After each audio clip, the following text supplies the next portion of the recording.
come on.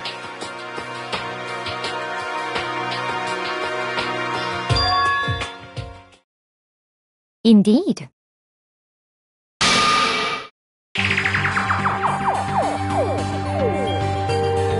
Goodbye.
A body has been discovered!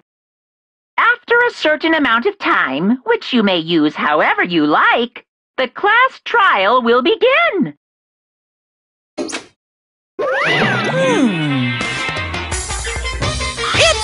the Monokuma file!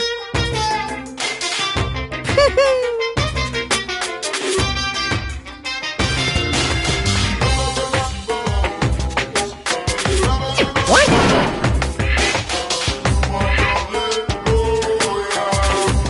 Stop talking. Punishment is waiting for you.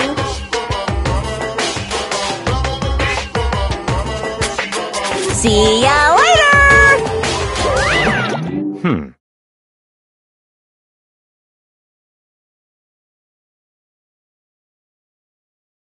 What the heck?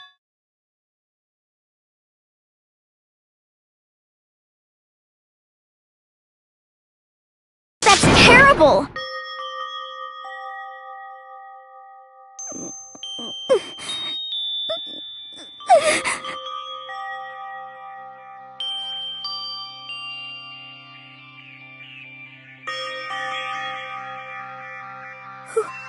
Who would do this?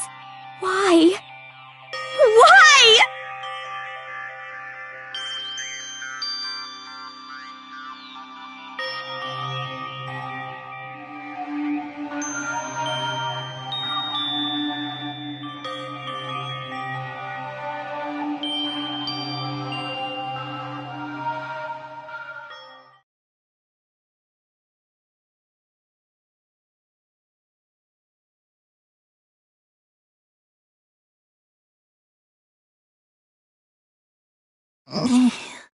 He's alive again? Where am I? Cold. So cold. Is winter coming? Hifumi! Wake up! Huh? That's right. I remember now. Hope's Peak. Come on, you gotta wake up! I remember everything before I met you all. I met you all.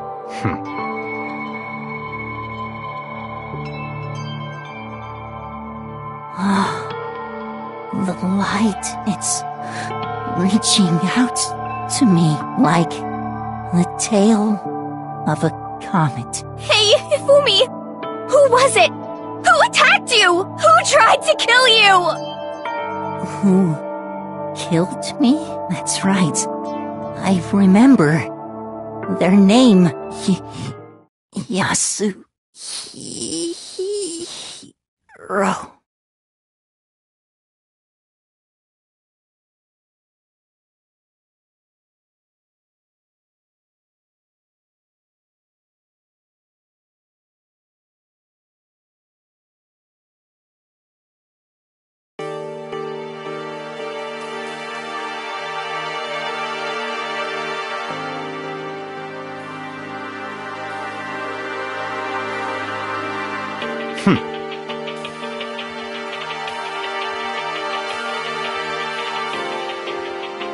Honestly.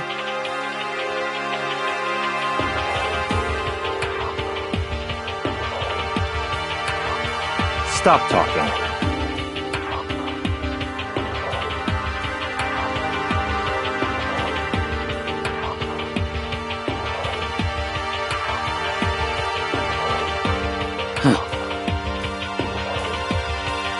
Then perhaps...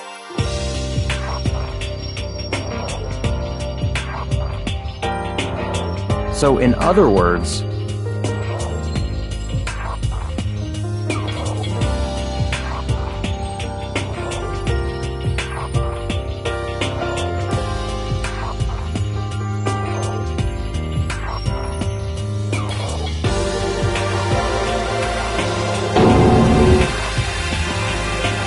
What is this?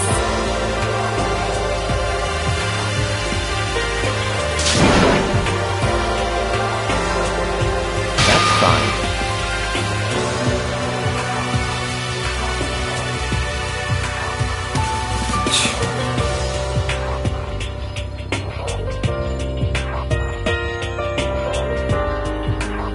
Indeed.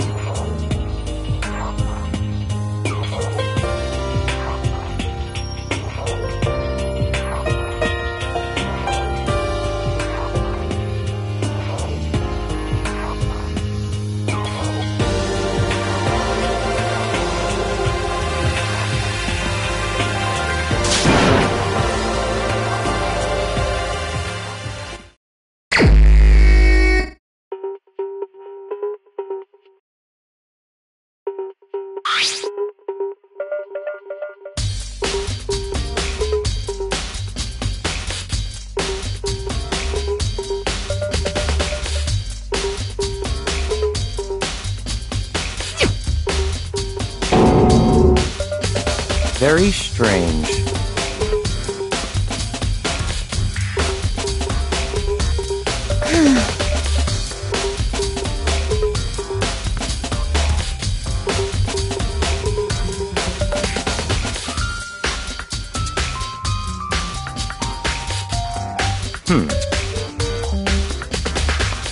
Well.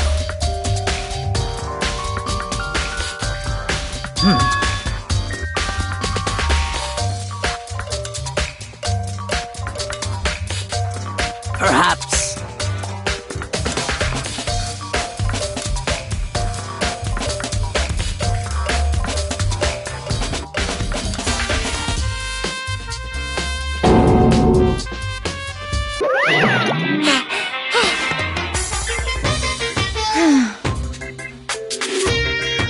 Monokuma appears!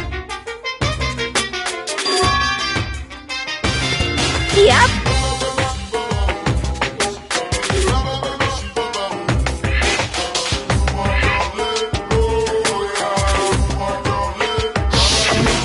Speaking of which, I'd like to ask the bear, if there is an accomplice, do they also become blackened? So you ask, and so I shall answer. Each murder is allowed to have an accomplice, but only the one who does the killing will get to graduate.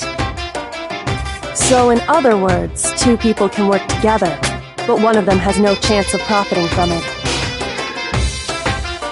Then there's no way anyone would work together, right? In other words,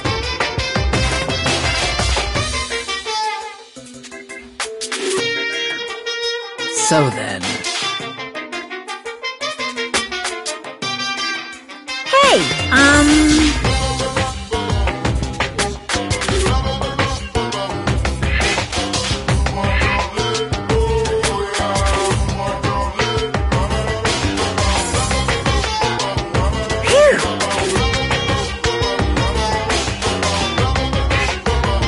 So, in other words,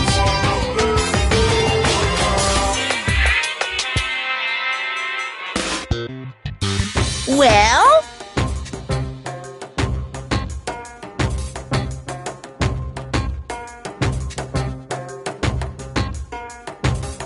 extreme!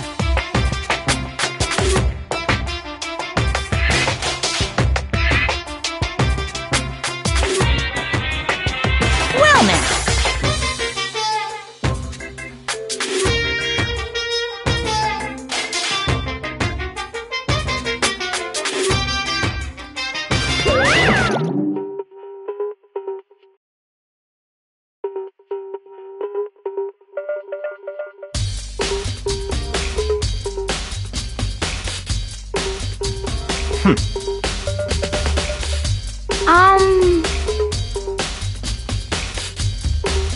however,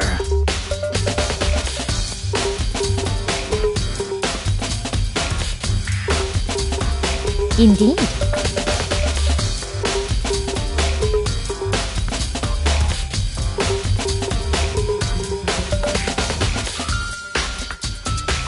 So,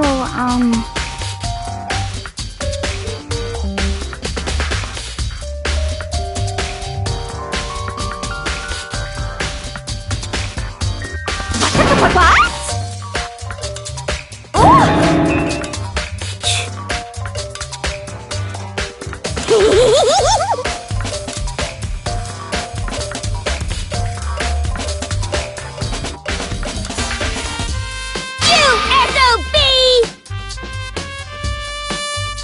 Huh?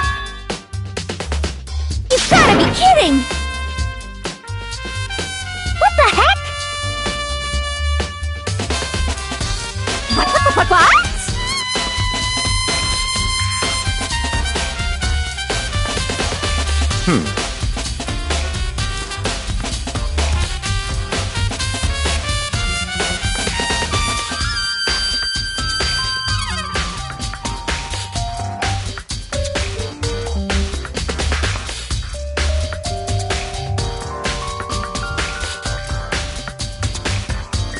Yep.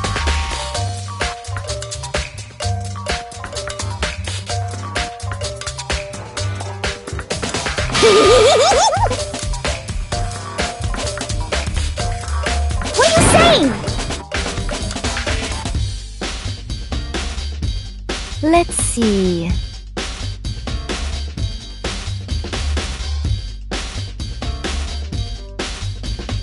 so then,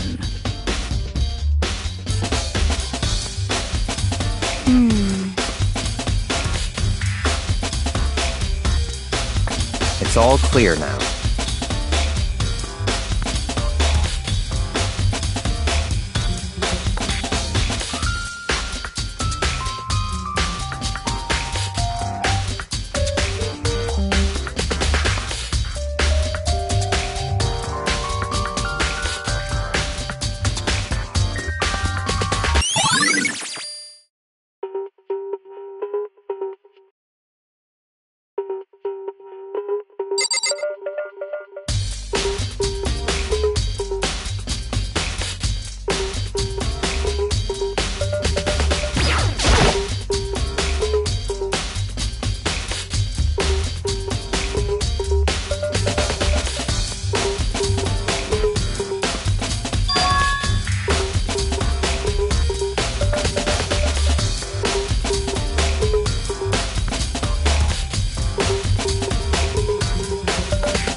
So,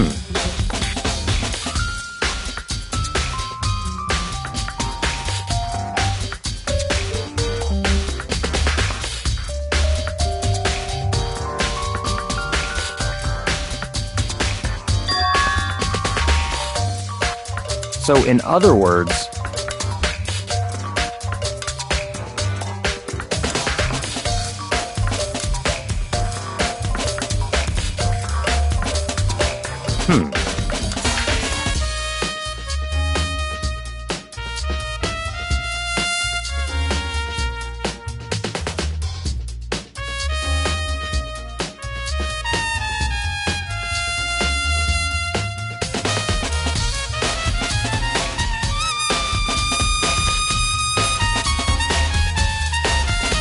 what?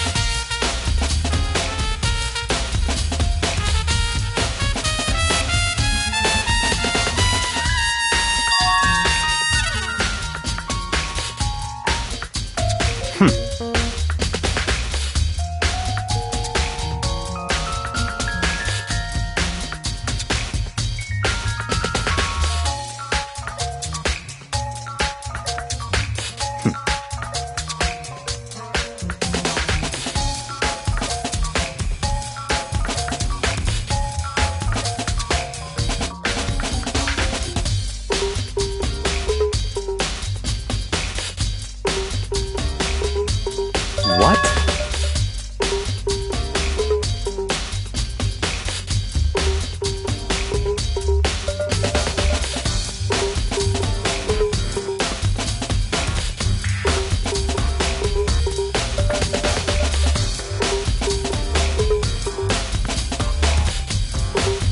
I see.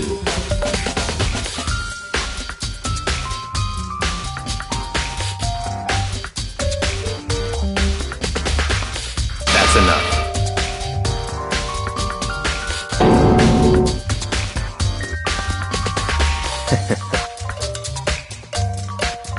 Goodbye.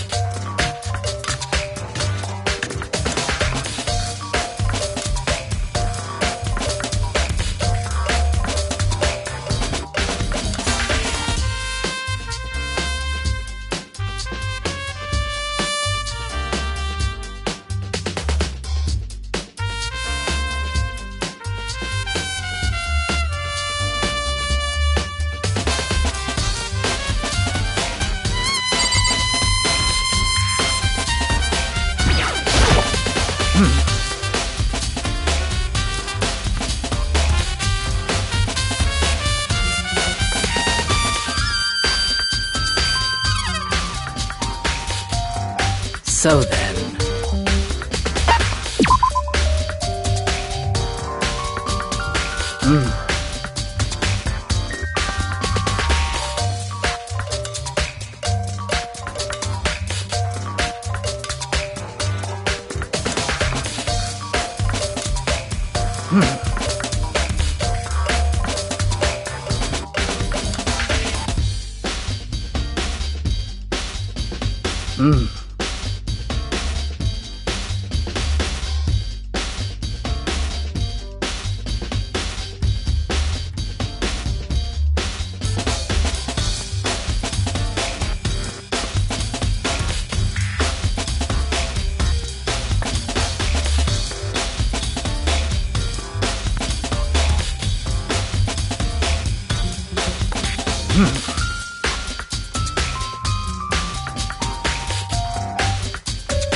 However,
however,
Let's see.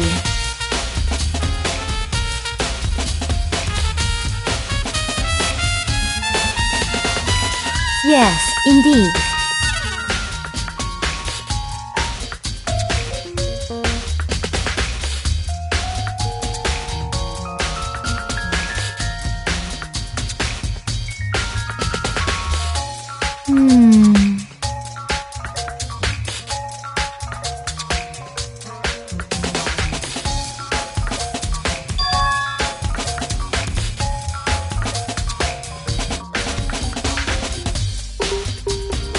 Indeed.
Huh?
It's all clear now.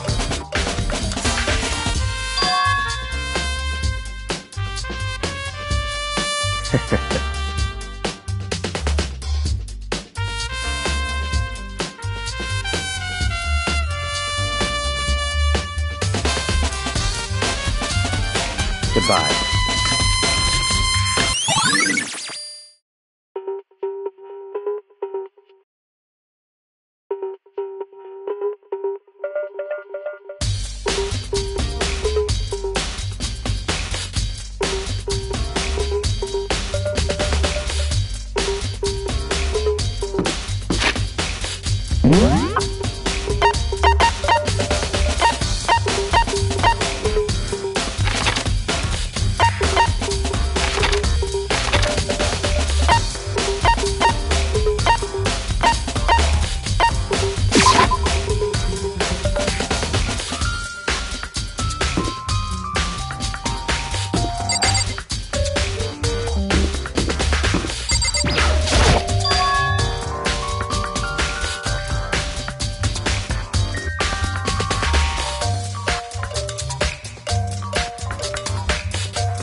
second.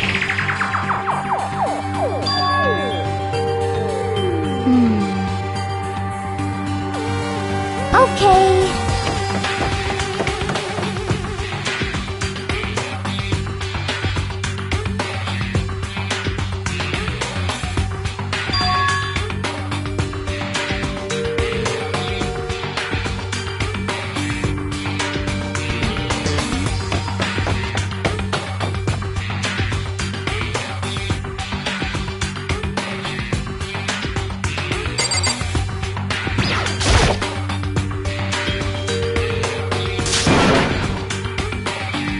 I mean...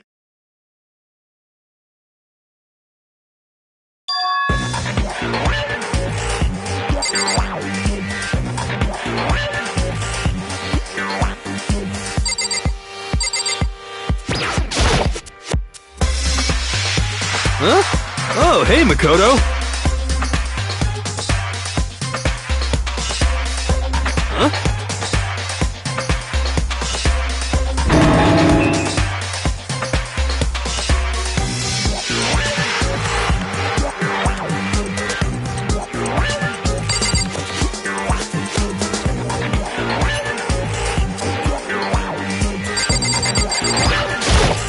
Right.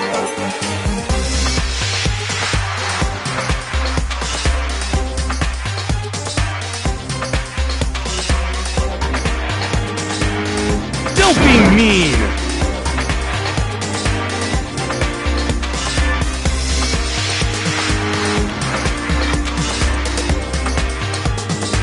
What?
Well...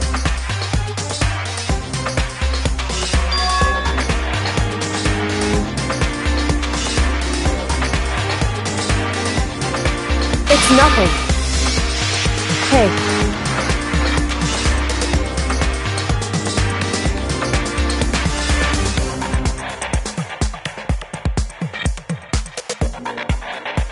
And?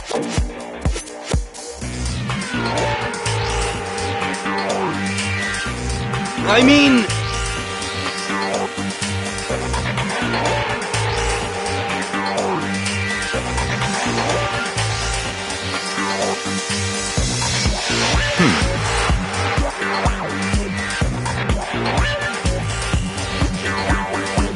Huh?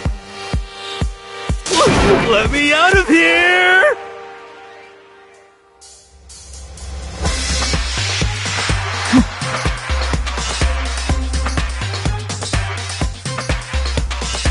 Got it all wrong!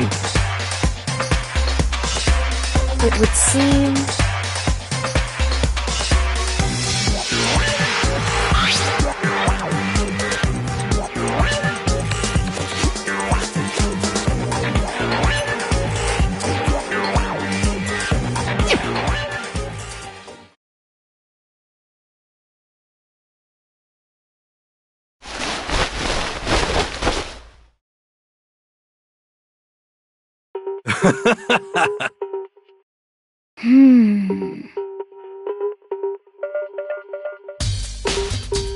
So then...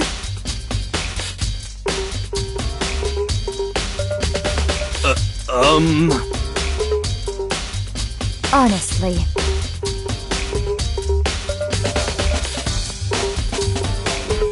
Is that okay?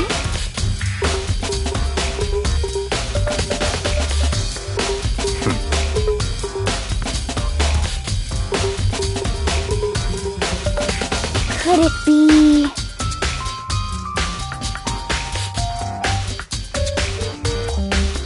That's terrible!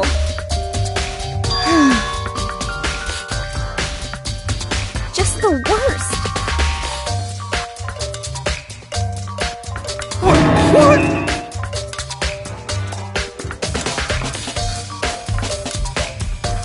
That's right.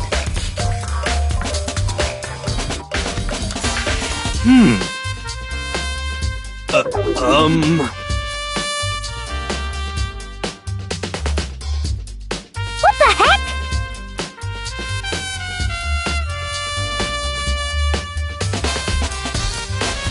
Please!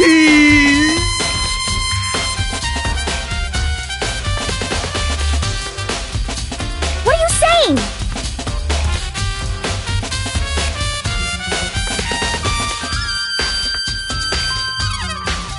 What the heck?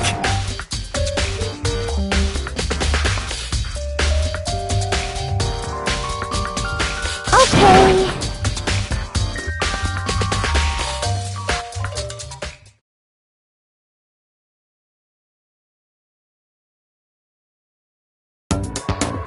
Huh! See? Look! See how loose it is? I mean, come on!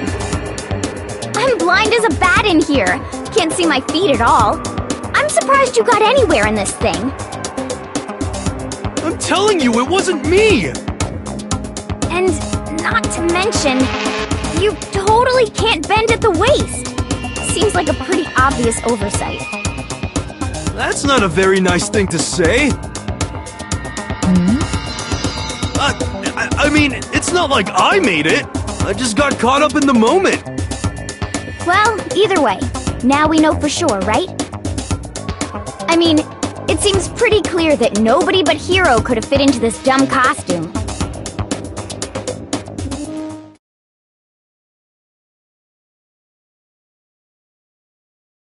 Ah.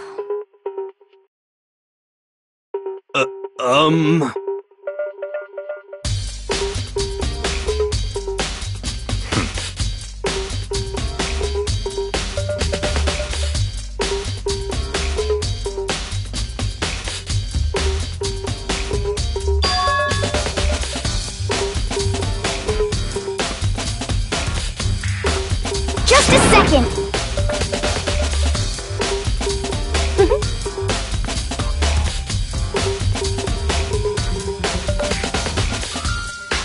But...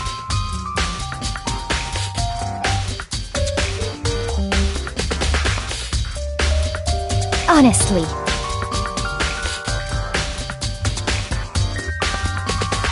what the heck?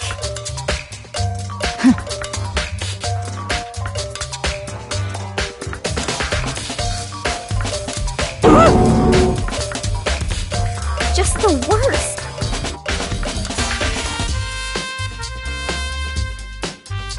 That's terrible! What?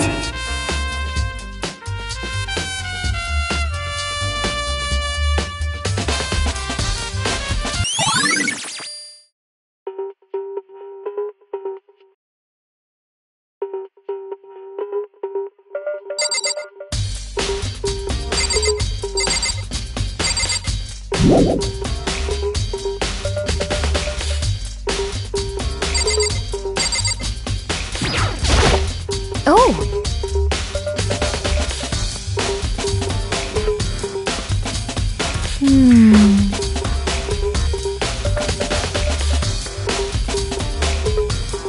Then perhaps...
What? Just the worst. Please! Huh?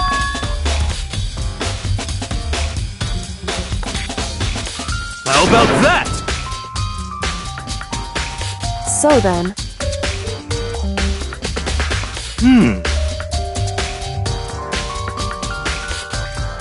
I'm at least 30% right! correct. Please! What the heck?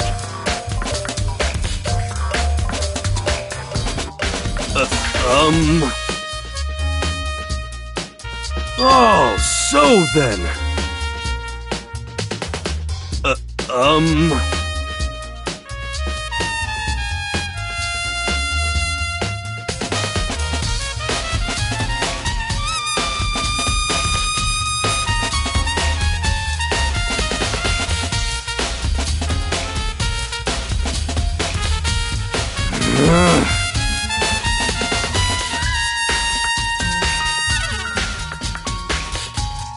Hey.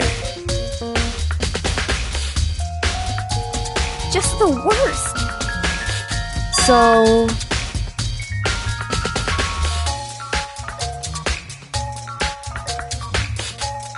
Huh?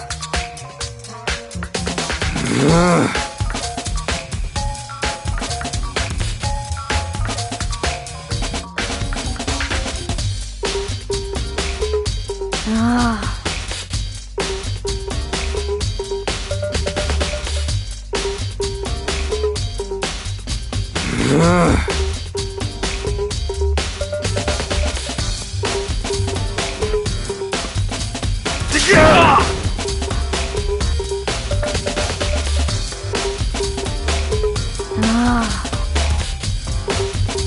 Don't be mean! Just a second.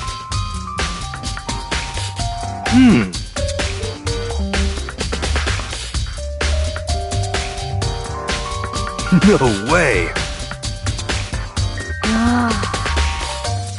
Please!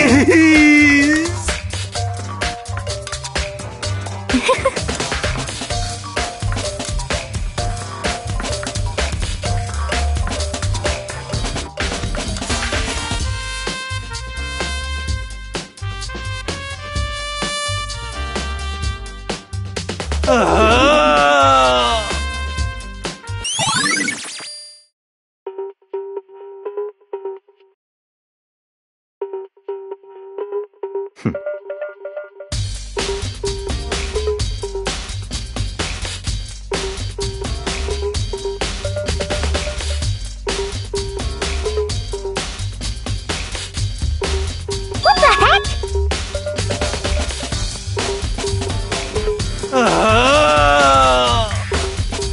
Just the worst.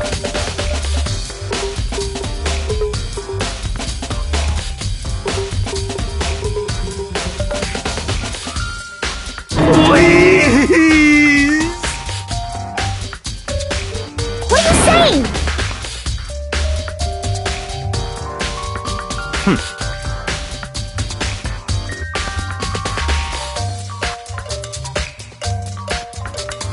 What?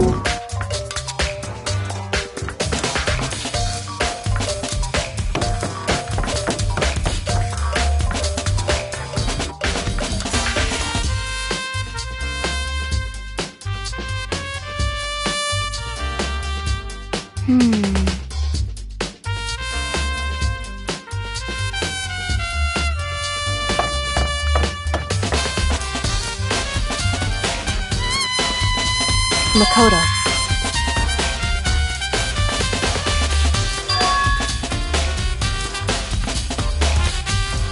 It would seem...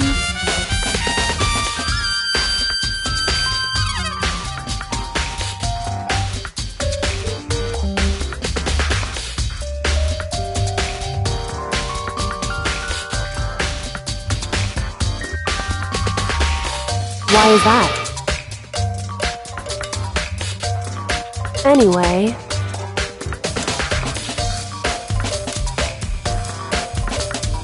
Shall we go? Hey.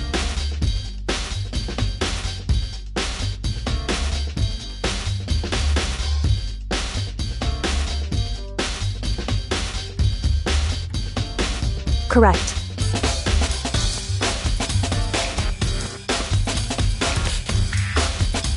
Hey.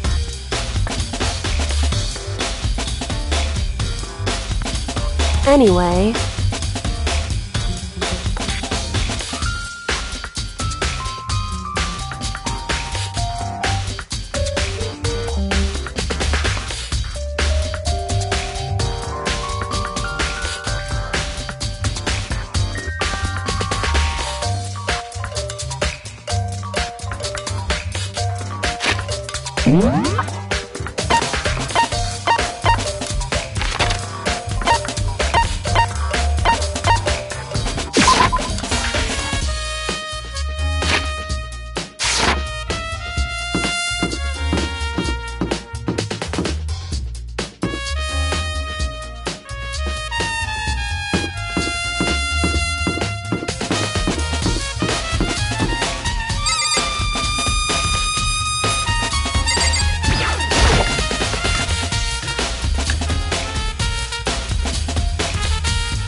So then...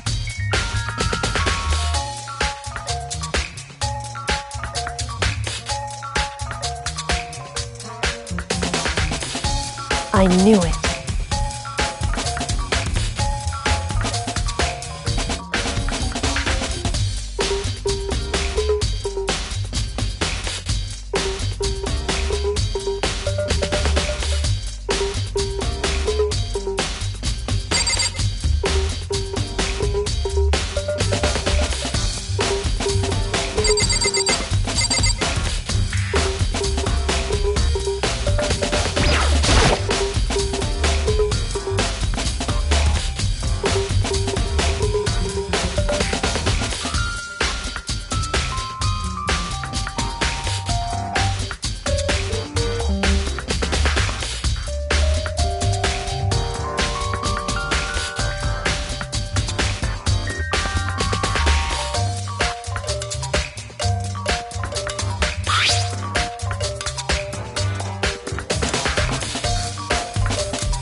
I see. Hey.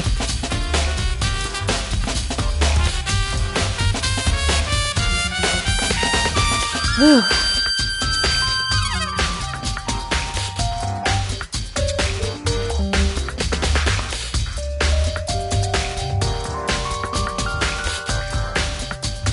So then...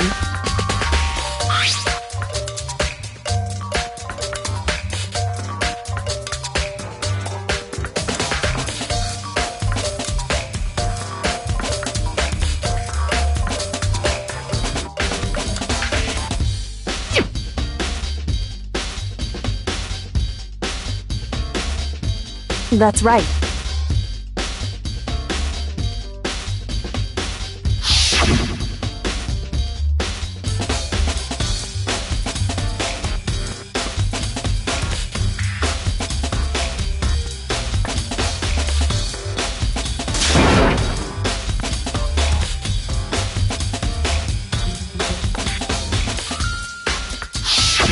In other words...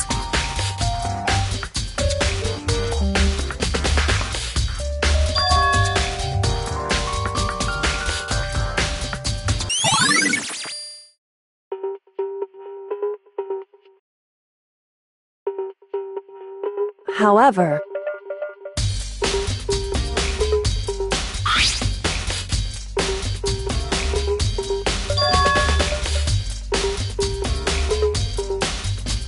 Makoto. Because...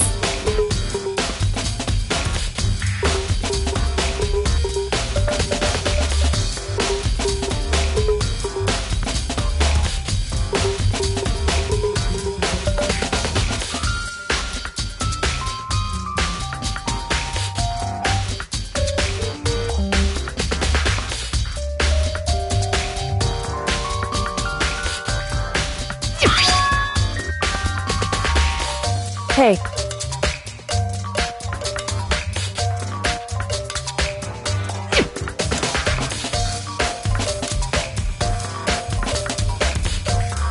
Is that right?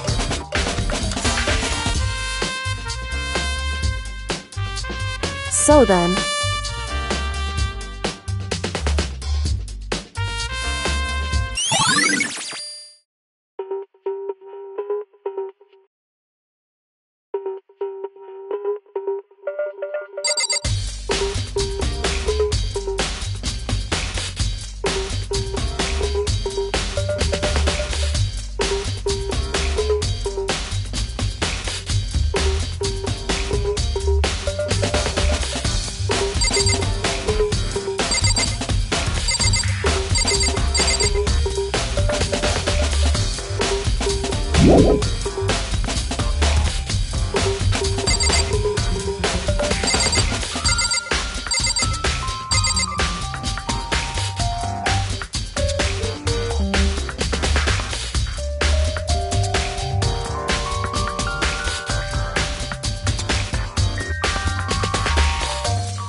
Indeed.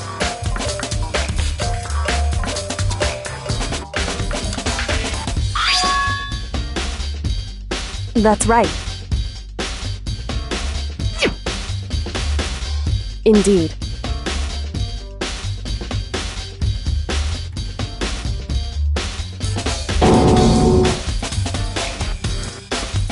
Why is that?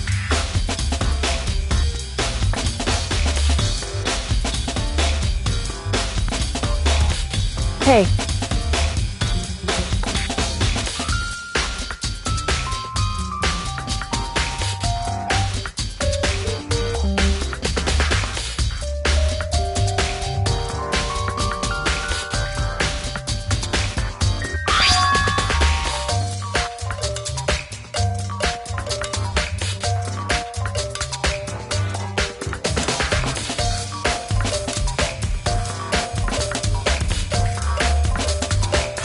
So...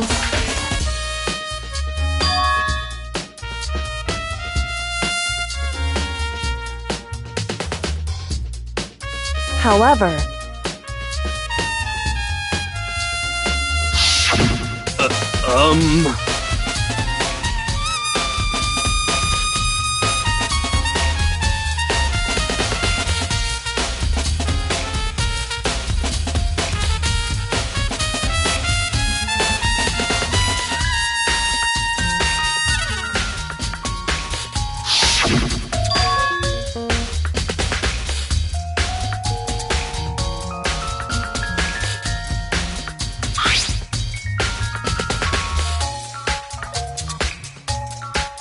Is that right?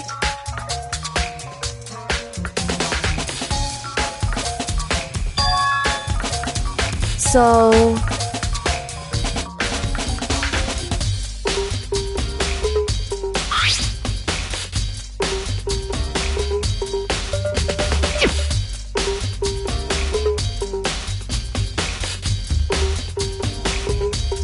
Hey.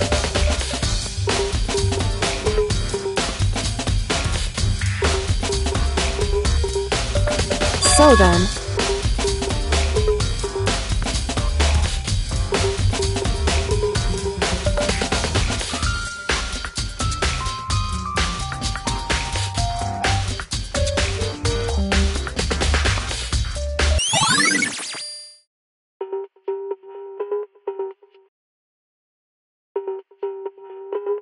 Hey.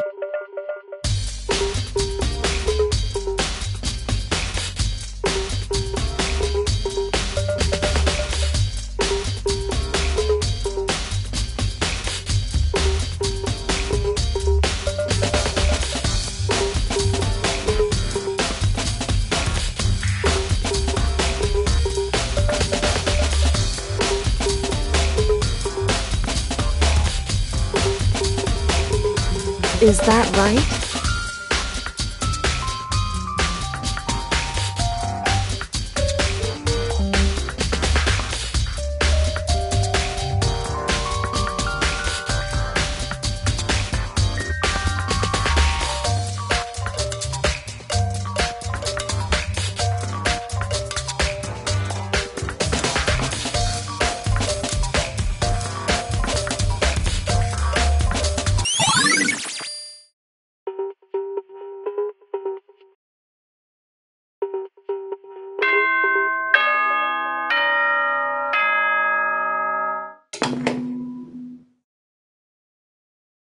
Are you excited? Are you pumped? It's time for the class trial to begin! Like the bright burst of fireworks, like the flash of a soul clashing with life and death.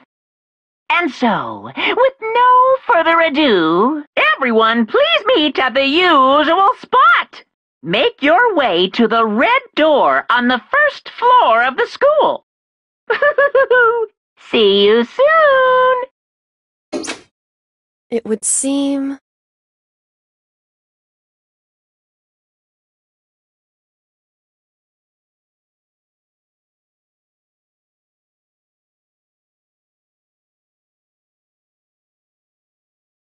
Shall we go?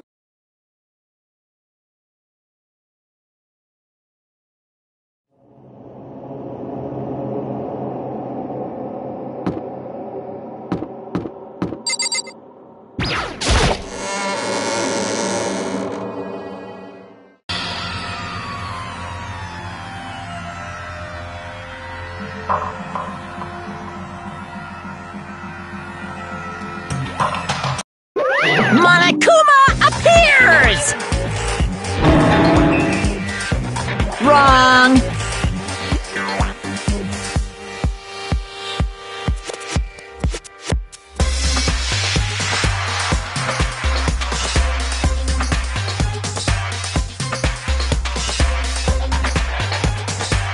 Whew. Boy, tough crowd. Stop talking. Okay. Hey! Hey!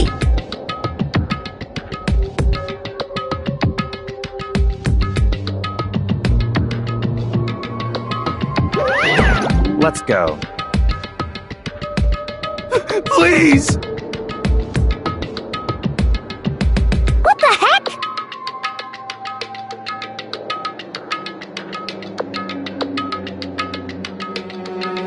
What the heck?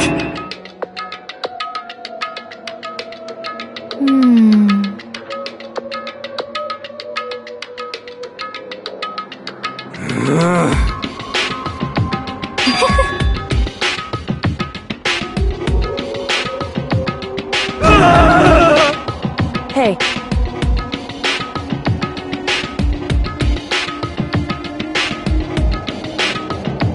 That's right.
Just the worst.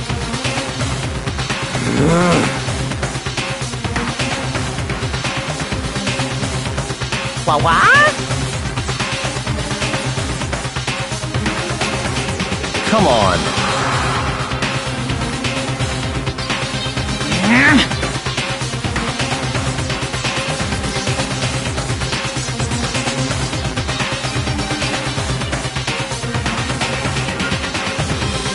Yoo-hoo!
Let's begin with a basic explanation of the class trial.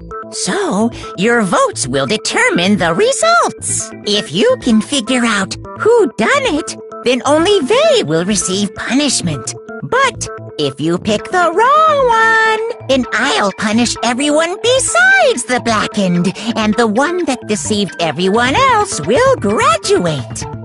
Now then, to begin with... We already know who did it. Was that? It was Hiro. He does not have an alibi for when the murders took place, and we found him in that suit. Don't try and deny it! You killed them! I didn't!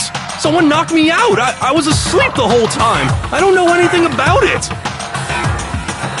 Shut your murdering mouth, murderer! Who are you calling a murderer? I am sorry to say, Hiro, but we do have evidence. Blueprints for the suit. Parts we assume were used to build it. And all of it was found in your room. You have to admit, the evidence is quite compelling. It points to you as having created the suit and wearing it while committing crime after crime. How many times do I have to tell you? I don't know!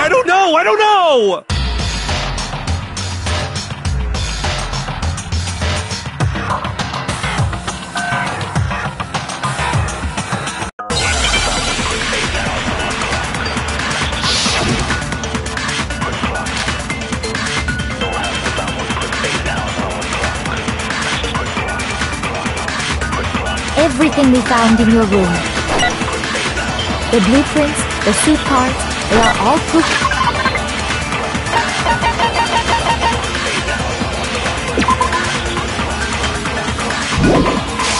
Enough that you are the culprit. I don't know anything about that stuff! It's not true! It's a conspiracy! Hiro, why? Why did you kill them? No! Just hold on a second!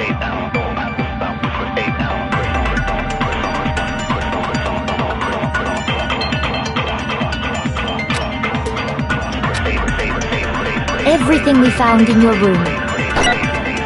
The blueprints, the suit parts, they are all proof enough that you are the culprit. It's not true! It's... Hiro, why? No! Just hold on a second!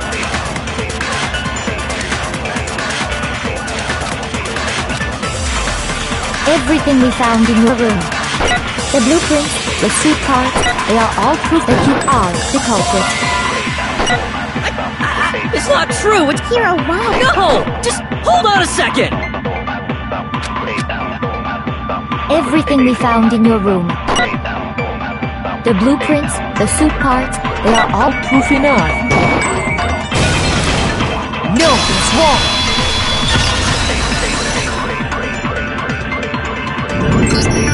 Are we sure Hero really made those blueprints? What do you mean? Well, take a look at this. It's the note that Hero wrote, asking everyone to meet up after Alter Ego disappeared. The handwriting's obviously different, wouldn't you say? When you compare it to the blueprints. There's no way you could think the same person made both of them. Unless that person made it a point to disguise their handwriting. No, the differences are bigger than that, I think. Come on! I'm not smart enough to think of trying to change my handwriting anyway. So Makoto, are you saying you don't think Hiro's the culprit? And he's not the only one. I think Hiro's innocent as well. Then who was in that Robo-Justice suit? Is it like Hiro said? Was there really someone running around in a second suit? The suspicious individual hidden within the suit. Go ahead, Makoto. Tell them who it was. So, who was in the Robo-Justice suit?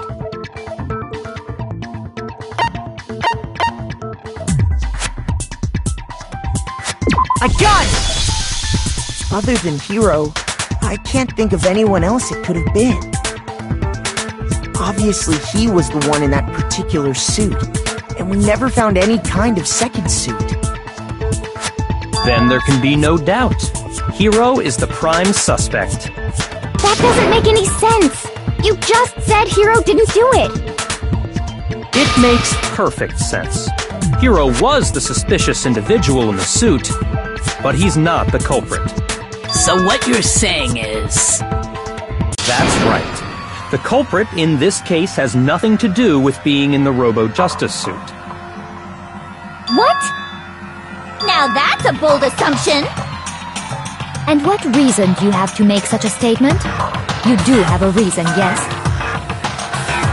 Of course. But before we get to that, there's something else we need to clarify first. So let's get that out of the way. Hey, stop trying to boss us around! All things have a proper order. So what is it? What needs to be clarified? We must clarify the method of transportation for Taka's lifeless body. It would seem that his corpse was moved using certain particular items. Makoto, can you tell us what they were?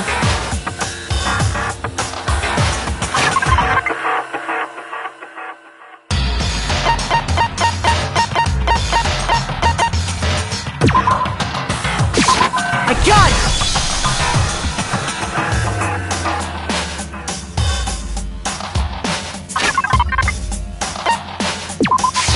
I got it! They were a dolly and a tarp, right?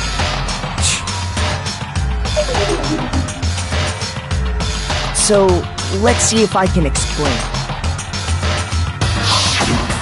Taka's body disappeared from the equipment room, and then we rediscovered it in the repository. And when we found it for the second time, it was wrapped in a blue tarp, right? It was the same tarp that, up until then, was stored in the equipment room.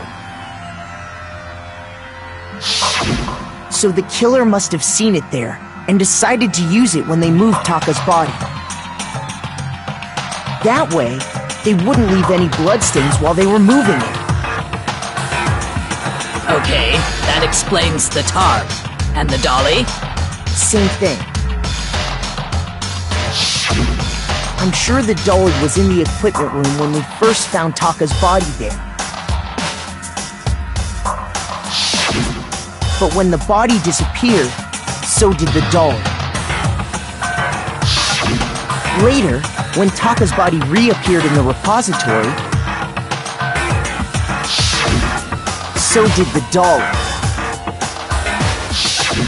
In other words, you think they used the dolly to move the body, am I right? But are you sure you are not mistaken? Huh? Are you absolutely positive the dolly was in the equipment room when we found Taka's body? That dolly was made specifically for moving large objects between the repository and the art room. It would be very strange indeed to discover it had made its way to the equipment room. Is it not possible that it was in the repository all along, and you simply didn't realize it? She's raised an objection. How do you respond? There is no shame in being wrong, and nobody expects much from you anyway. We have all accepted the fact that you rarely understand what is going on around you.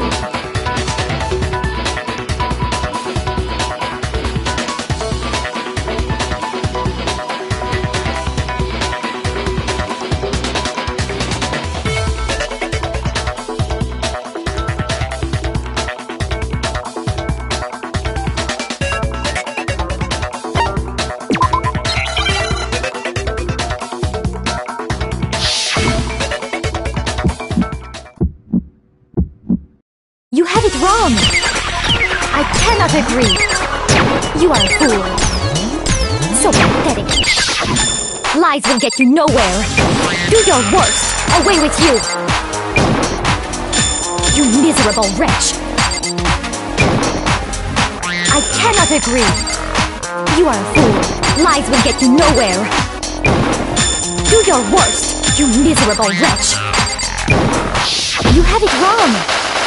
I cannot agree! You are a fool! So pathetic! Lies will get you nowhere! Do your worst! Away with you! I cannot agree! This should prove it!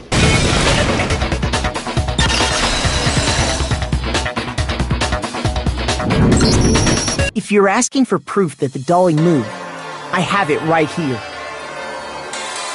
When I found the dolly in the repository, one of the wheels had a blood stain on it. There was a pool of blood in the equipment room with a tire mark in it that matched the dolly wheel's trail. The killer probably rolled the dolly through the blood on accident as they wheeled the body out of the room.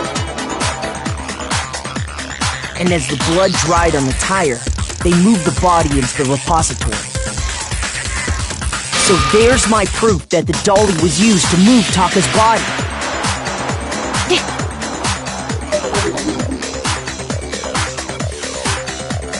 Well, anyway, that was just something we had to get out of the way. Let's get back to the main subject.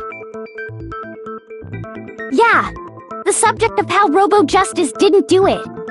Because if it's not a killer robot, then what kind of robot is it? I'm not sure that really matters. I'd be happy to explain why the occupant of the suit couldn't possibly be the killer. If you look back on how the body was transported, it will become immediately obvious.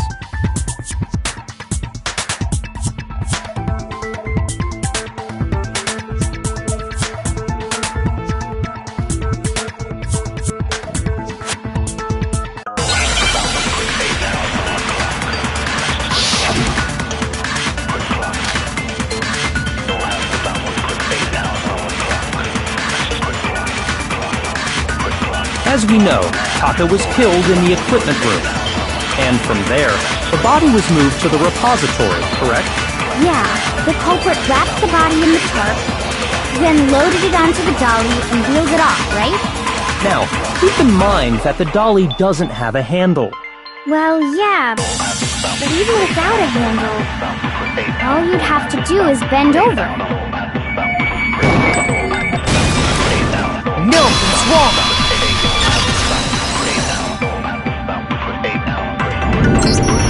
You're absolutely right that you could push a dolly without a handle if you stoop down low.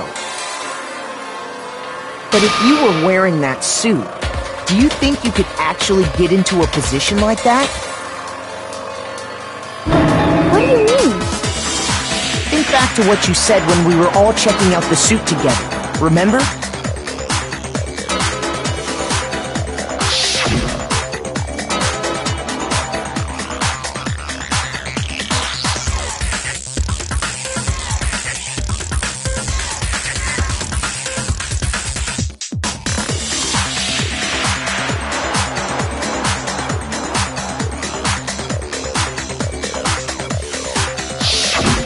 When you're in that suit, not only can you not see your feet, but you can't even bend at the waist.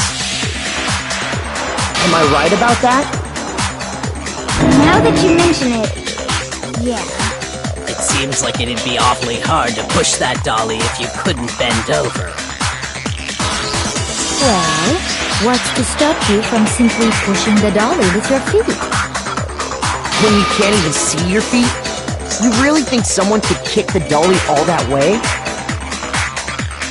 Yeah, it'd be totally impossible! Not that I can say for sure myself.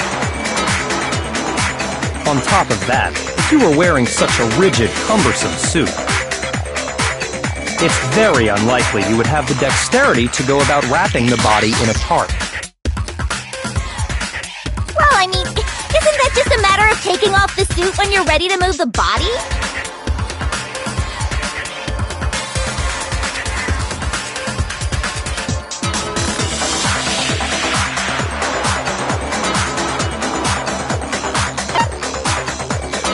I got it! I don't think taking off the suit was an option. If you remember...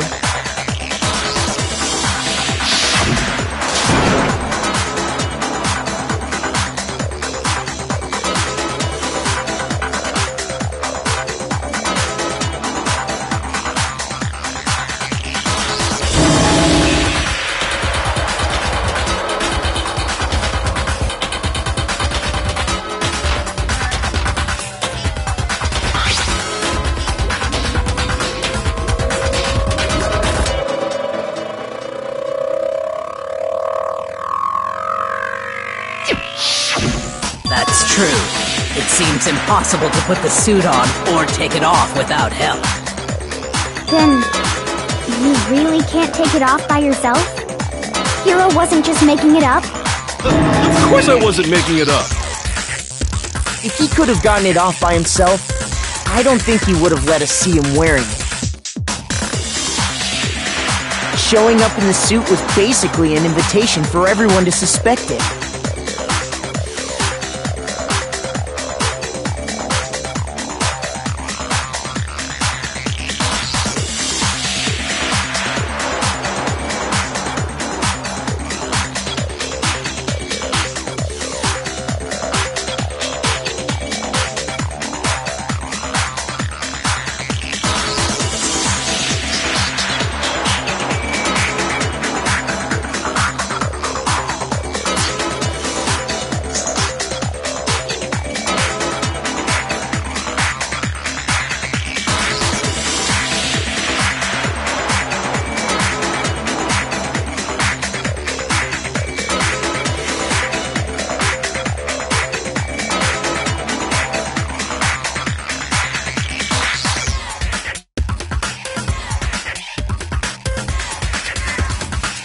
That's right!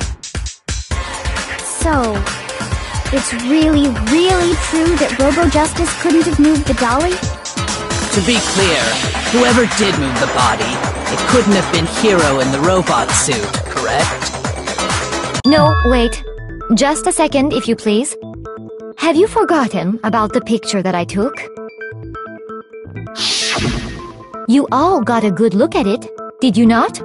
The image of Hifumi being dragged away by Robo-Justice? If whoever was in that suit is not the culprit, how do you explain that? Besides, do you remember what the now deceased Hifumi said?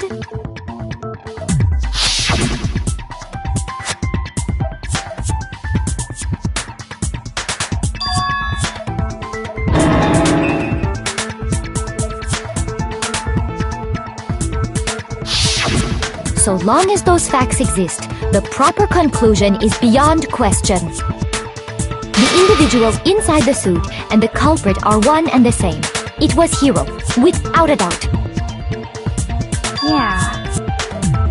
Yeah, that's gotta be right. Hold on a second! It's still far too early to reach that conclusion. Besides, there's no hurry to decide who did it. Before we rush to a verdict, shouldn't we explore every single possibility? Instead of seizing on one viewpoint, the truth is uncovered by analyzing things from every angle. Perhaps, but where do we go from here? Let's review this series of unfortunate events from the beginning. Maybe we'll uncover something new. What a pain in the ass! I don't disagree, but our lives are on the line. If this is what it takes, we have to do it. Plus, maybe we'll get to find out where the heck Kyoko was when everything went down. All right then, let's take another look back at what happened. I suppose we could start with this morning. 4 of us gathered together in the dining hall. Makoto, Hina, Kyoko, and myself. We waited there for quite a while, but nobody else showed up, so we went to look for everyone. That was around 8 a.m. And as soon as we split up, Kyoko went missing. Soon after that, Hina found Celeste in the rec room and quickly came to get Makoto and me. It seems I was unconscious for about an hour after I was attacked by my mystery assailant. I know it was an hour because I remember being attacked a little after 7. That was when we saw Celeste's picture and discovered that her assailant had been wearing a strange costume. As it turns out, it was Robo-Justice. It also soon became clear that this same Robo-Justice had abducted Hifumi. We were soon joined in our search by Byakuya and Toko, and then went on to find Hifumi in the library. He was injured, so we took him to the nurse's office and resumed our search for the suspect.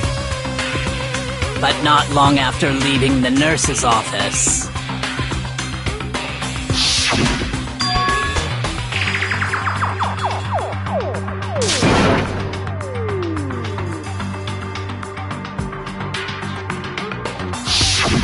When Celeste told us that, we decided to split up and search the second floor. And soon after that... I saw someone moving around on the 3rd floor, and I yelled out to everyone as soon as I did.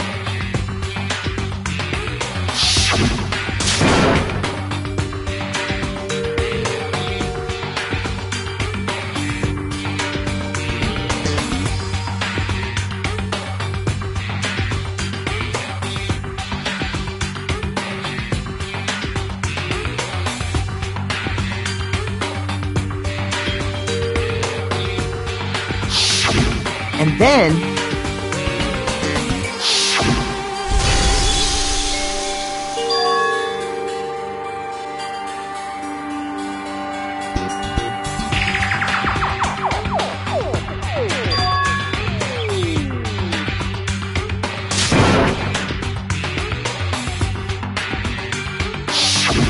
At that point, we decided to divide up into 2 groups.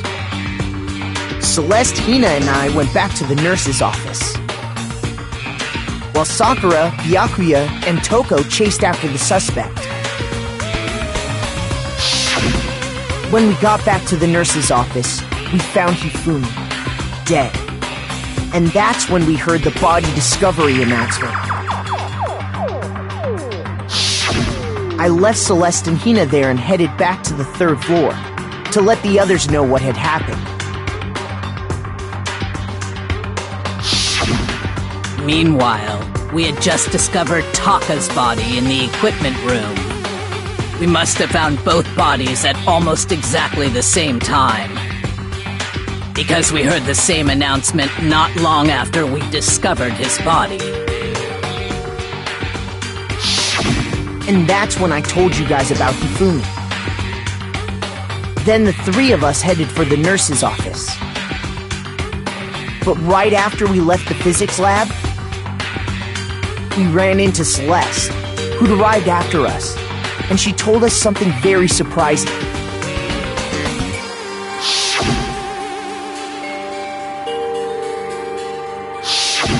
We rushed back to the nurse's office and saw that she was right. Then we remembered we'd left Toko passed out in the equipment room, so we hurried back again.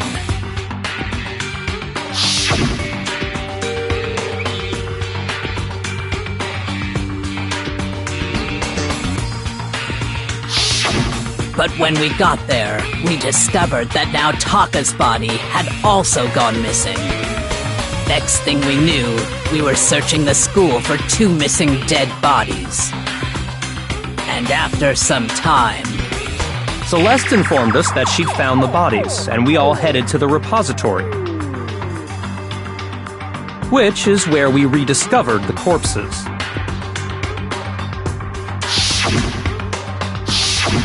I think that about covers it. I see. The whole thing sounds exceptionally complicated. It certainly seems to me that these are not a simple series of connected events. Okay, well, if that's true, then what? Rather than a single series of events, I think we have to consider each murder a separate situation. And from there, we can uncover the contradictions surrounding all of them. Now then, let's get started, beginning with what happened to Taka.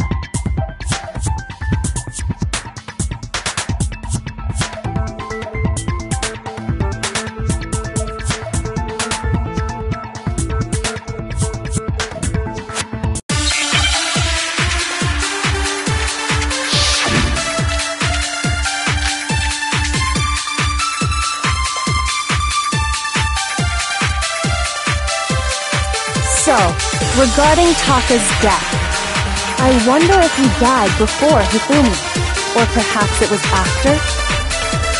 We already know what order they were killed in. Taka came last.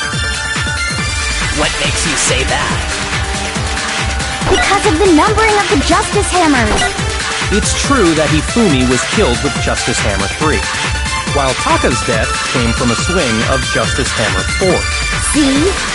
So it's obvious Taka came after.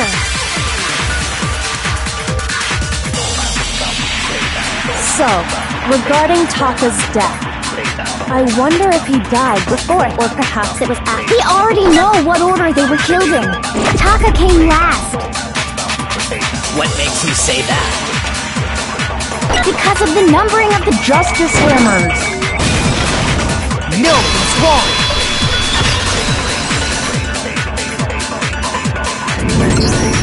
Hold on. There's no reason to assume that the hammers were used in the same order as their numbers. If anything, that's just another way the killer tried to disguise their actions. So you're saying the culprit wanted us to think the hammers were used in order, but in reality, Taka was killed before Hifumi? Okay then, let's see the proof.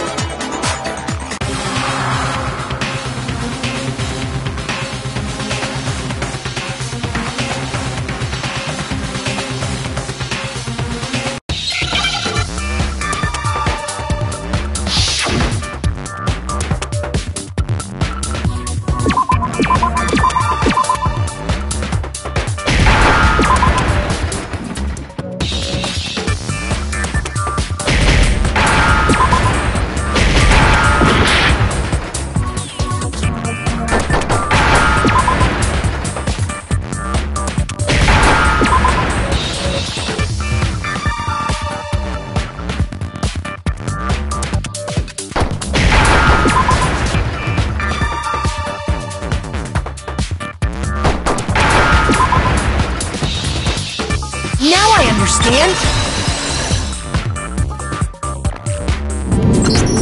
I got it! Taka's wristwatch! See?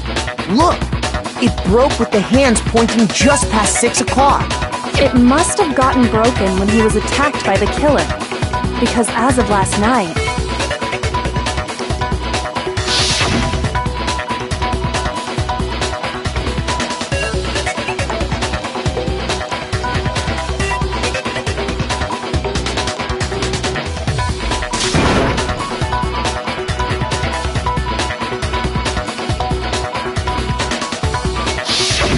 so if it wasn't broken after 6 last night, then he must have been attacked around 6 this morning. And that would be his official time of death. But if that's true, then he was killed well before Hifumi. And before Celeste was attacked this morning, which happened around 7. That's right. Taka was killed before any of the other incidents took place. That simple fact slipped past all of us. We made the wrong assumption about the order of events, all because of those justice hammers. That's exactly why the culprit wrote the numbers on each hammer and had them increase in size. That way, when we saw how they were used in each incident, we'd easily make that wrong assumption. Now, if Taka was killed around 6, then everyone's alibis for his murder go out the window. Because when he was killed, we hadn't met up in the dining hall yet. That may be true in the case of Taka's murder. But all of our alibis still hold true for Hifumi's death. That's right. With him, at least, we're all safe.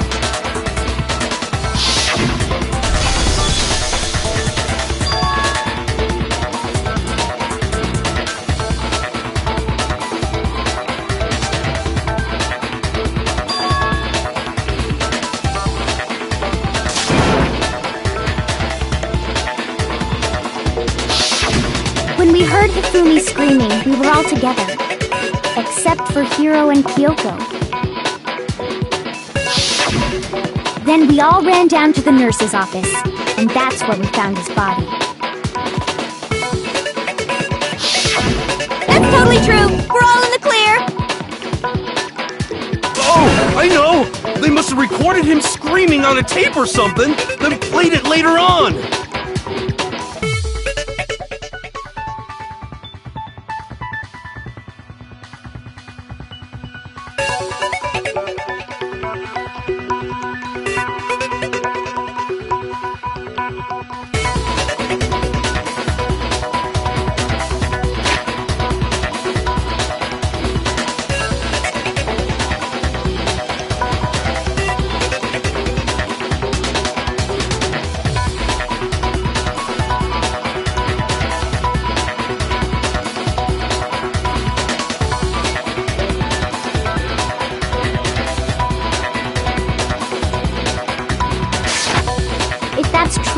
Where's the tape? I don't know. Don't just go making stuff up. Anyway, we all have rock-solid alibis for when we heard Hifumi scream. Since all of us were there together, clearly none of us could have killed him. And it does not stop there. There was also the moment when we discovered his body had disappeared. When his body vanished from the nurse's office, Hina and I were in the bathroom together, while everyone else was in the equipment room, correct? And then there's the disappearance of Taka's body from the equipment room. At that time, we were all gathered together in the nurse's office because of Hifumi going missing. Well, don't forget, I was passed out in the equipment room the whole time. Wait, then what if Genocide Jill did it? She could have dragged Taka's body out of there right then! Even if she could pull that off, there's no way she could have done the same with Hifumi's body. Because, as we just established, she was passed out in the equipment room when his body disappeared. Besides, I didn't do either of them anyway. In other words, it is impossible that any of us could have killed Hifumi or moved either of their bodies. On the other hand, Hiro and Kyoko had disappeared, so they most certainly could have done those things. So what now, Kyoko? For now, we can't get fixated on who did it, or we'll just keep going around in circles. So instead of who, I propose we start talking about how. In particular, I think we need to figure out how Hifumi's body got moved. That's true. We searched everywhere, but we couldn't figure out how to explain his body disappearing. And according to what Celeste said,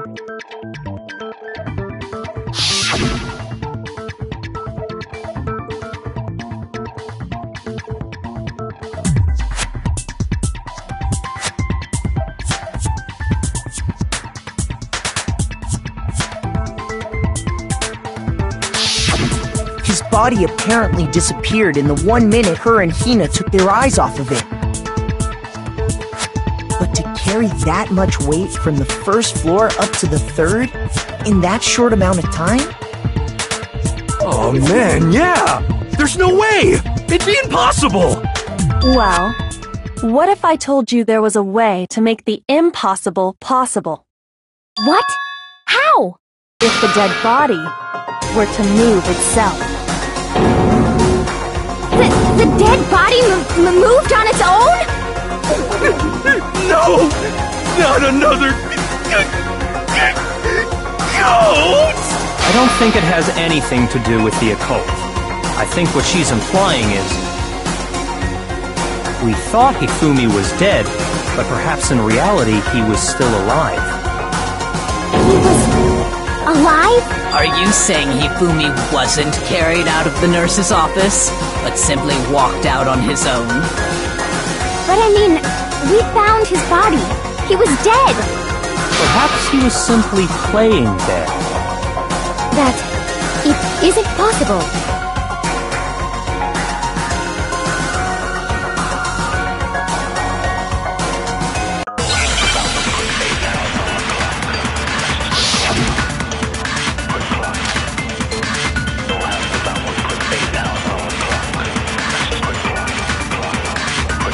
Are you saying that when we first found Hifumi in the nurse's office, there's a chance he was actually still alive? No, it is impossible. Hifumi was dead, without a doubt. And you know that how? Surely you heard the body discovery announcement along with the rest of us. Hifumi's dead body had been found. And that is why the announcement was made. Are we really so sure about that? Maybe the announcement was intended to signal someone else's discovery.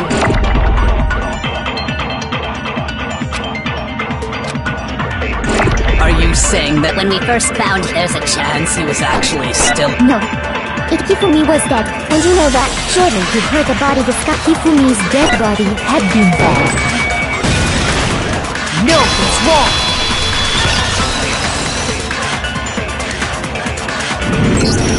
Was the body discovery announcement that was made really intended for Hifumi?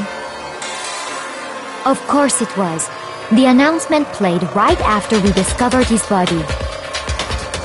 Maybe. But that was also the same time that Taka's body was found. That's right. It wasn't long after finding his body that we heard the announcement.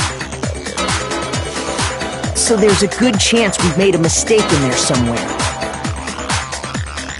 I think we've confused whether the announcement was for Hifumi or Taka. First of all, if 2 bodies had been found, there really should have been 2 announcements. Maybe Monokuma simply got lazy and rolled them together into one. What do you say, Monokuma? Any comment? Well, it's a very sensitive issue, so I can't go into too much detail. But what I can say about the body discovery announcement is that it's only broadcast when 3 or more people find a dead body for the first time. That didn't answer our question, man. We're asking if you're a lazy bum. No, actually, that was plenty. He said it's only broadcast when a body is discovered for the first time, which means even if we find the same body again later, he won't make the announcement again. If that's true, then why was the announcement made again later on? Huh? Later on? Exactly. We heard the body discovery announcement twice.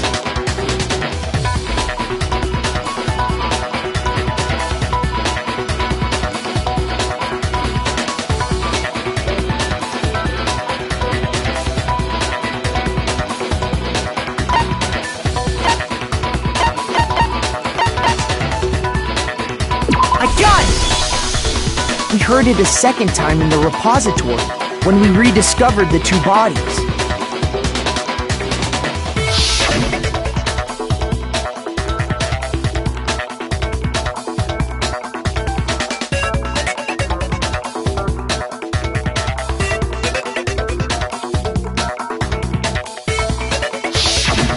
It didn't seem weird at the time, but it contradicts what Monokuma just told us, doesn't it? Exactly. If we were actually rediscovering both bodies, the announcement shouldn't have played. Then in reality, when the two dead bodies were rediscovered, one of them was actually being discovered for the first time. So, when we found Hifumi the first time in the nurse's office, he wasn't actually dead yet. Meaning, he wasn't actually found dead until we came upon him in the repository. And that's just part of it. There's one other thing that leads me to believe he was still alive in the nurse's office. Oh, I know! Because he was super good at playing dead! Bada bing, bada boom! That is the worst logic I have ever heard. But honestly, I do not think there's anything that can prove he was still alive. Okay then, let's take another look at the events surrounding the discovery of his body. Then it should become clear whether he was really alive or not. This whole thing is pointless.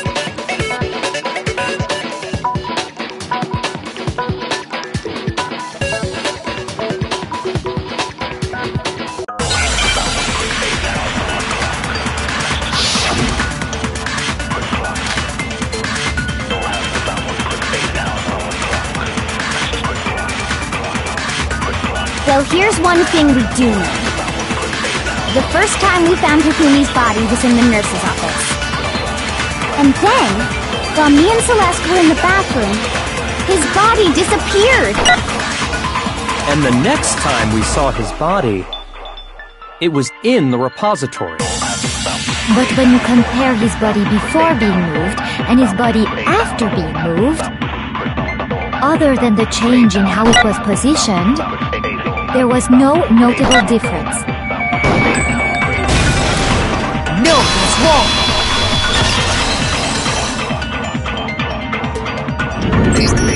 In fact, there was one clear difference between Hifumi in the nurse's office and the repository. His glasses. That fact alone proves that he was only playing dead in the beginning.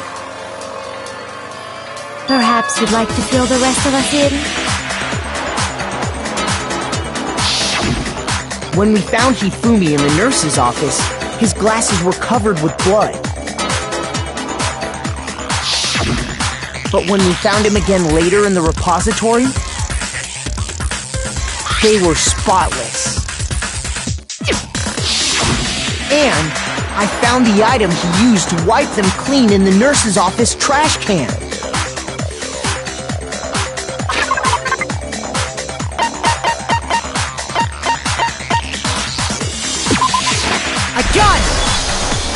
It was a glasses cleaning cloth featuring a certain cartoon mascot. One look at the bloodstain on the cloth should make things clear. This piece of cloth was used to wipe Hifumi's glasses clean.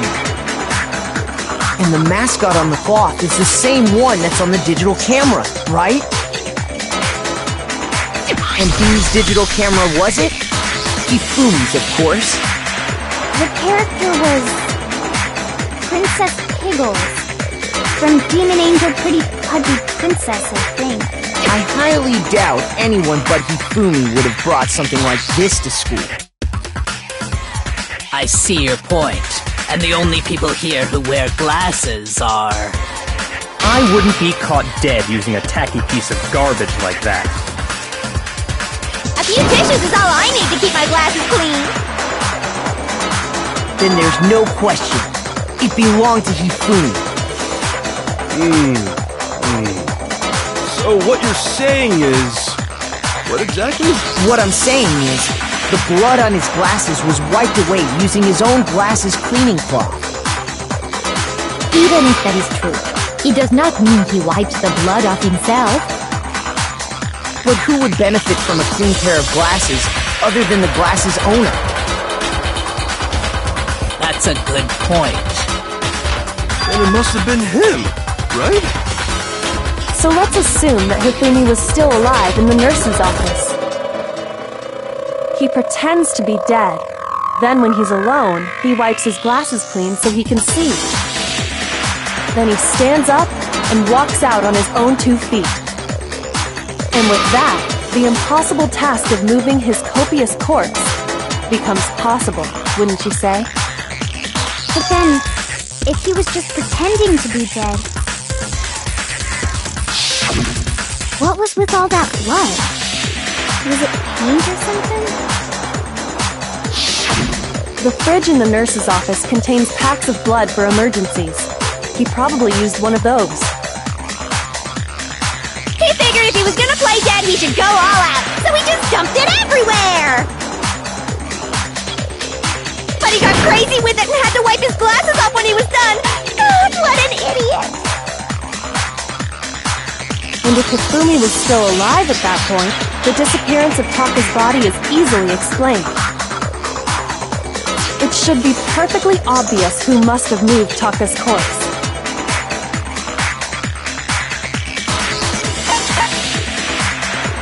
I got it! It could only have been Hifumi.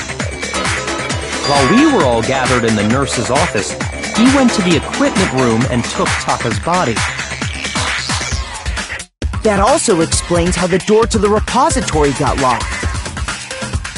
The door was locked? Well, after the bodies disappeared, we all went looking for them, right?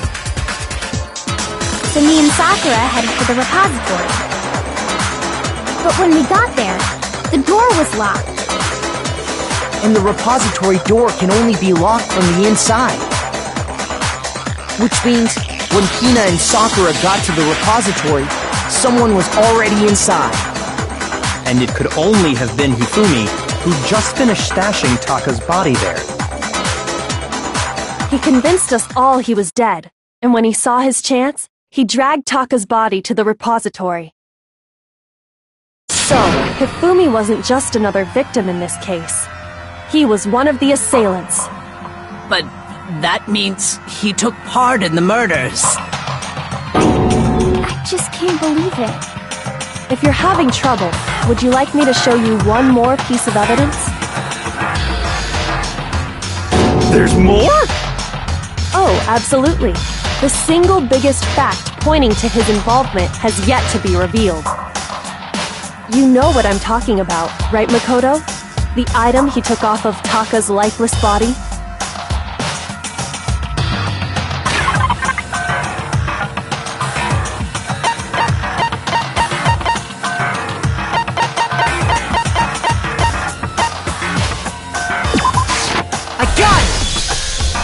You're talking about the note Hifumi had hidden away, aren't you? Hidden note? That's right. We found it stuffed in his pants. What? In his pants? Yes, his pants. Okay, well, forget about the pants for now. Take a look at what the note says.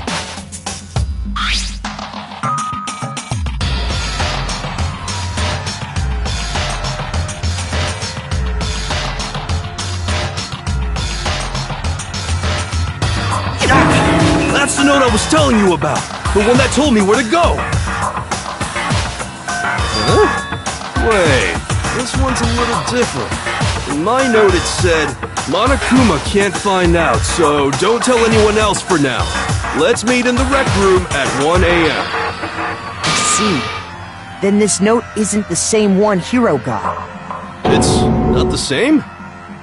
In other words, the killer got in touch with another person besides Hiro. And that person could only have been...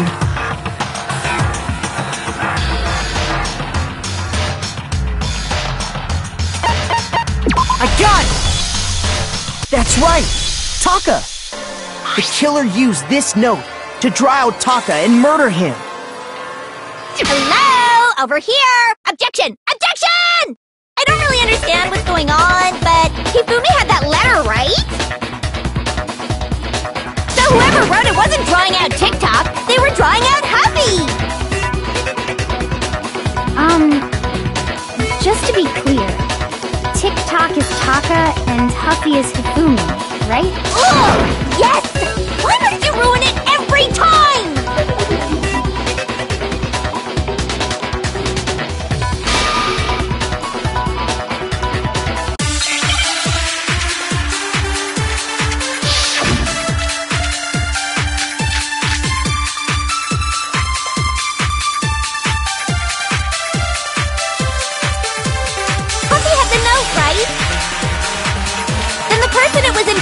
Must have been Huffy! But remember what the note said. What time did it say to meet?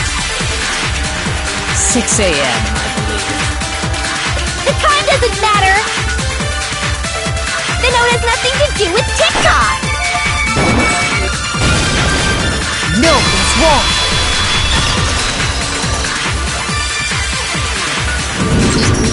No, there absolutely is a connection. What the hell are you talking about? The note said to meet at 6 a.m., which is the same time Taka was murdered. We've already proven that using his wristwatch. But there's more.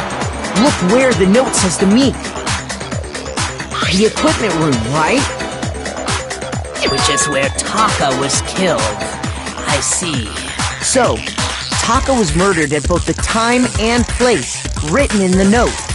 I think that should be plenty to show that this note was definitely meant for Taka. Well, when you put it like that... No further objections! Then someone used that note to trick Taka. Just the same as me. The culprit really is a cold-blooded monster. Telling people they'd found a way out. But if they gave the note to Taka, what was Hifumi doing with it? Stuffed down his pants, no less! Most likely, Hifumi stole it off Taka's corpse after he died. Huh? He stole it? Where's your proof? Go ahead, show us.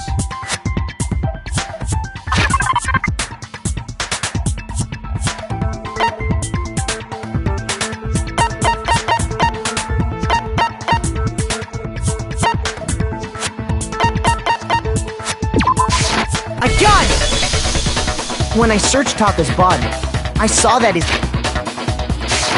lifeless here.